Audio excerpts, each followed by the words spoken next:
فرصة أخيرة لتصحيح المسار.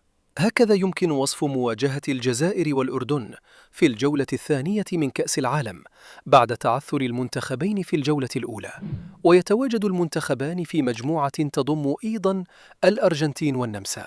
وشهدت الجولة الافتتاحية خسارة الجزائر أمام الأرجنتين، بينما سقط المنتخب الأردني أمام النمسا، مما يجعل نقاط هذه المباراة في غاية الأهمية للطرفين.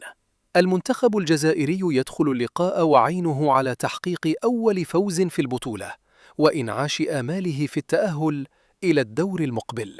وفي المقابل يسعى المنتخب الأردني إلى تعويض خسارة الجولة الأولى والعودة بقوة إلى المنافسة.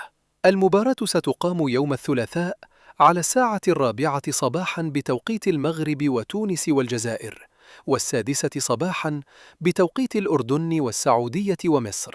وسيتم نقل المباراة مباشرة عبر شبكة قنوات بي إن سبورت القطرية.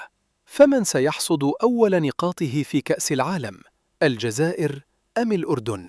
شاركونا توقعاتكم في التعليقات، ولا تنسوا الاشتراك في القناة ليصلكم كل جديد حول مواعيد مباريات منتخباتكم المفضلة.